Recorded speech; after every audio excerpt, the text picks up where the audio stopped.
going on, guys? Car Review Guys here. My name is AJ, and today you can probably see a little bit of a different setting behind us. So we are here in California at a studio for the new EV9 2024, and I'm here to tell you, the Telluride is an amazing vehicle, but wait till you're about to see this. This is a first look. We're not going to be driving it today. However, in the future we will, and you guys know I always give my honest feedback, and so far, I'm blown away with what they have to offer. Number one, I want to say thank you to Kia for allowing me to be here. And number two, thank you to you guys for watching all of these videos. Without further ado, come on with me. Let's check these things out.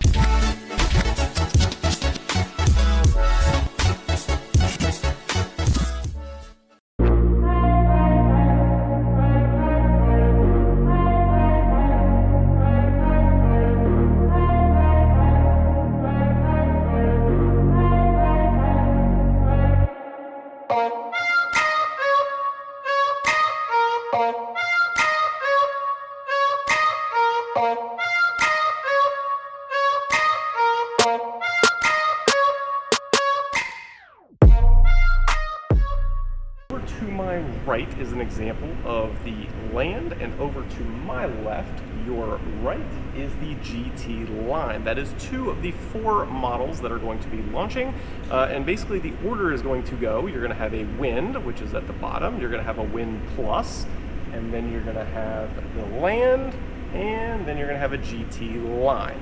So, starting with four models, definitely good, and allows for a few more as well, I think. So, without further ado, let's check these things out. Starting off with some of the design element changes, now that we have them side by side, you are going to notice right off the bat probably a little bit difference in the lighting right there. As you can see on the GT line, it is certainly something that, as you're going to see that coming down the road, you're going to know exactly what vehicle that is, because there's nothing else like that, and it looks incredible. Some of the other things are going to be the sensors right on the front for the HDA2. You can kind of see them right there blended in, but again, blended in is the key.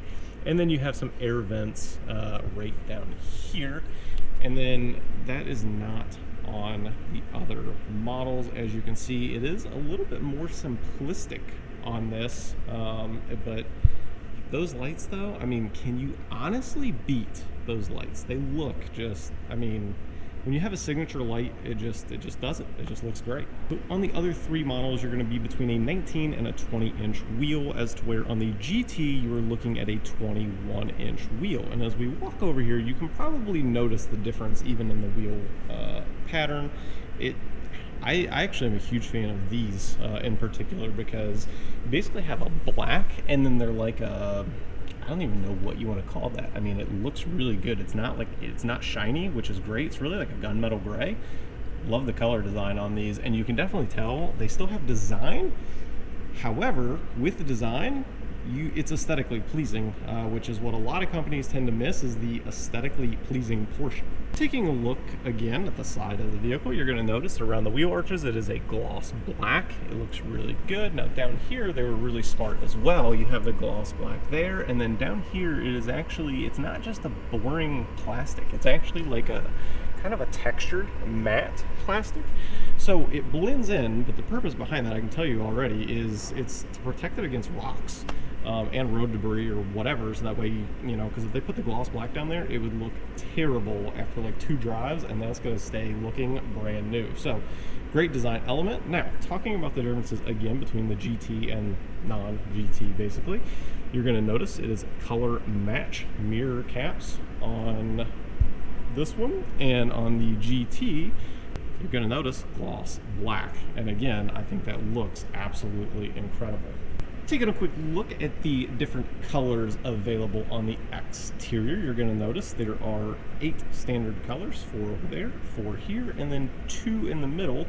They stand out because, yes, again, they are matte, which obviously you can see this one on the full vehicle, and this one is not on that one. That is the gloss version. So with that said, 2 mattes, I mean, that is definitely amazing. So just to further discuss how Kia is not only committed to literally not missing a single detail in the vehicle, but also, with that said, is a sustainable future. And this is the design strategy that they're already committing on the EV9. So I want to quickly touch on each of these because if I try to do this any other way, I will mess this part up because this is, again, crazy detailed. So it is really cool. So they have different examples along the top so you can actually see the recycled materials. And here's your different applications. So you have a bioplastic, which is sugarcane extract. Your application is your dashboard, garnishes, console, and pillars.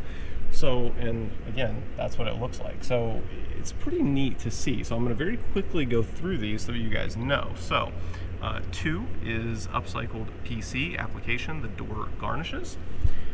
Number 3 is the Bio-PU, which is the bio component of corn. Application is seats, interior coverings. Number 4 is your recycled PET fabric, upcycled PET bottles, more than 70% per vehicle. Application, seats, headliner, sun visor, garnishes, and headrests. Number 5, recycled PET fishing nets for the floor, upcycled PET bottle, fishing nets. Application, floor carpet. Number 6, castor oil, and that is for the headrests.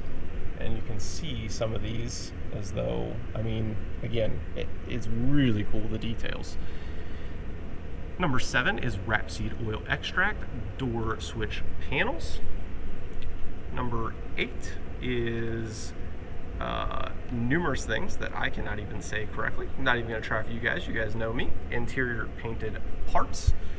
Coming over a little bit more, number 9, and that is the PET bottles, and you were looking at seat stitching. You see it right there. And number 10, application is for the luggage board, and you can see again another example. Just walking past them all very quickly for you guys, and you guys can pause it at any point if there's something in particular, and if you have a particular question, just comment down below. I'm happy to try to answer them.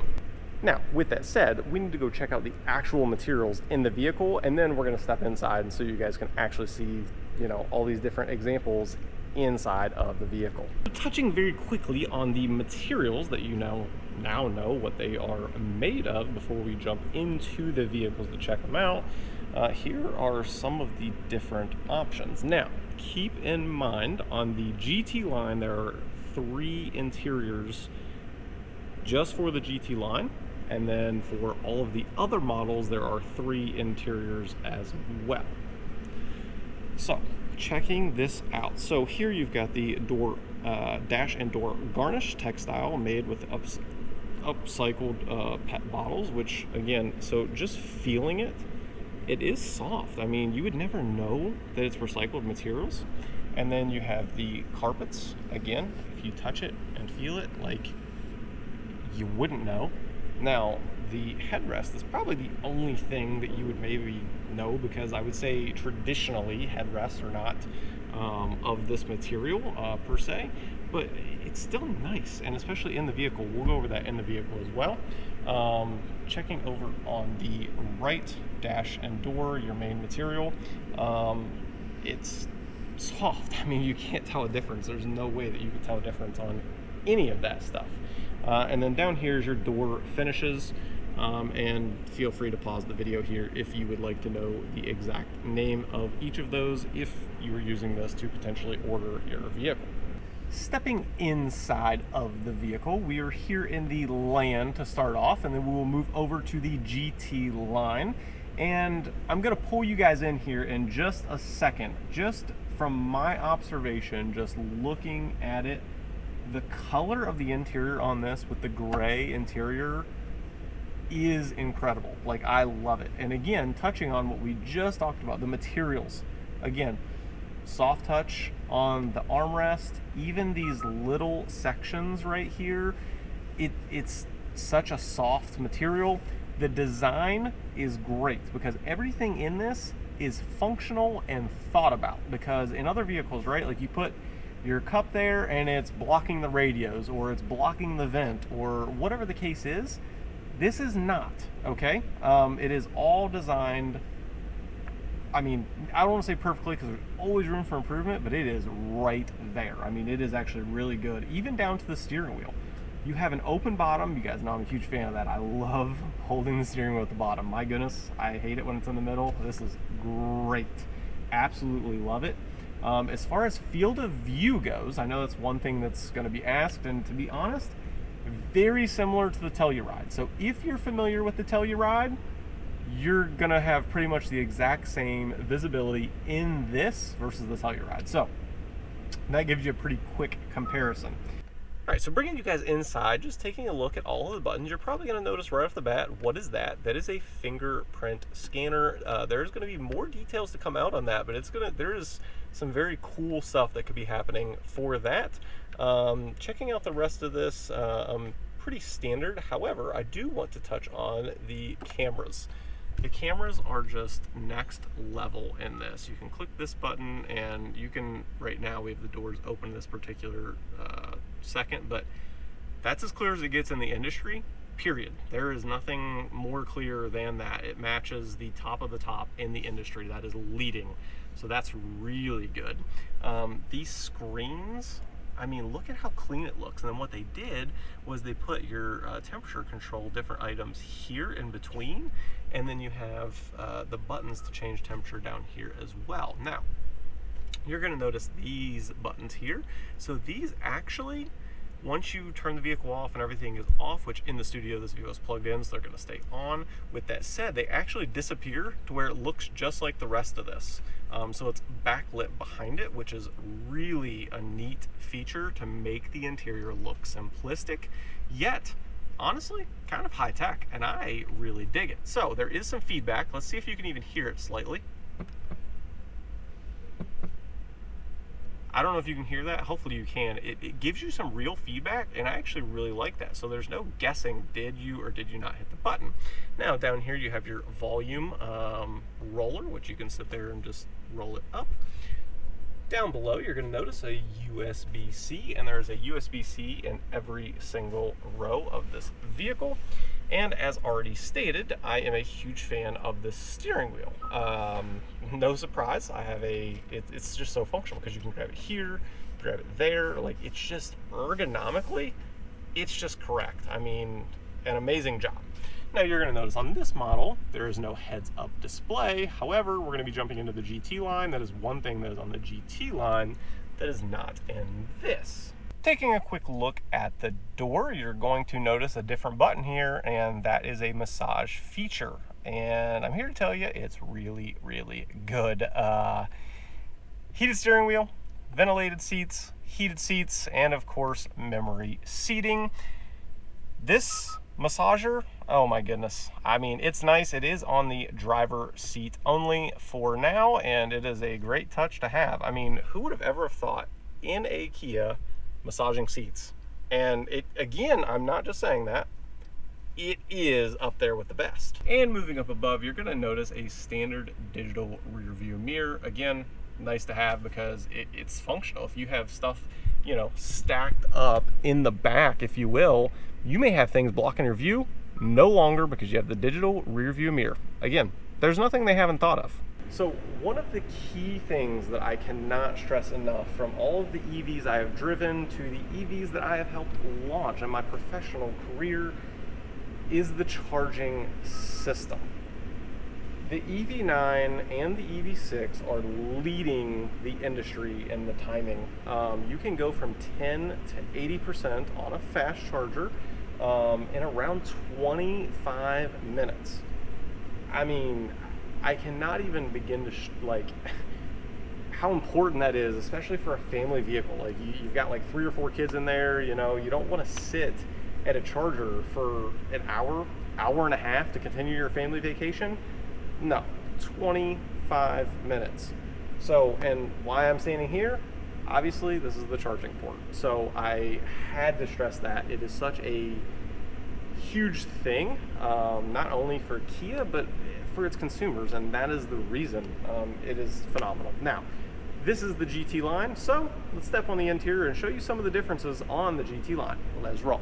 So right off the bat, you're gonna notice, again, there are 3 solo, well, I'll say solo, but you guys know what I mean. There are 3 interiors for the GT line only, and this is one of them that you're looking at. This is the black and gray interior, and you're going to notice GT line in the seat. Looks really good. And then of course it's like a mesh headrest. Again, this is part of the recycled materials, and at first you're kind of like, huh, that's different.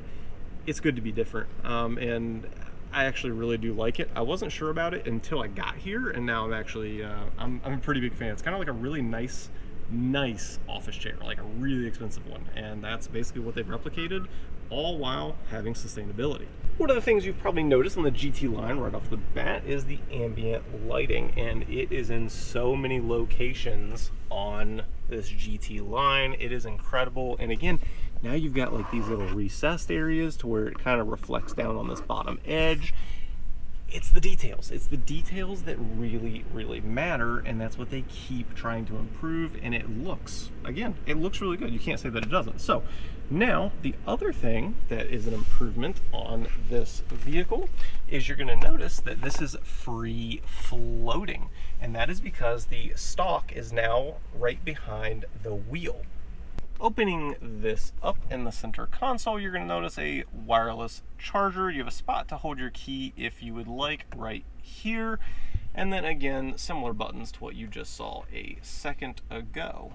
The cup holders are, you've probably seen them before in other Kias. You can basically change the size as to what you need it to do, and you can also cover it up with this little slider right there. Speaking of attention to detail, now that we are in the rear, you're going to notice there's its own temperature control back here. Now, this is not like any other vehicle. There are actually two, I'm saying that correctly, AC and heat modules. So with that said, it's not just in other vehicles, right? Like you have one module, but 2 different ones using the same, like it's basically having 2 AC units for your house opposed to 1 with different zones, if that makes sense. So with that said, it's going to save on battery, because back here you can set it to a different setting versus the front, and you can save battery.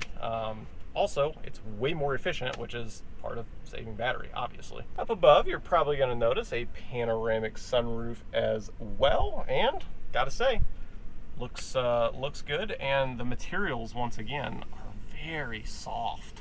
Sitting in the second row, talking about, you know, plenty of space. I mean, that's one thing that the EV9 has in the industry right now, is the space.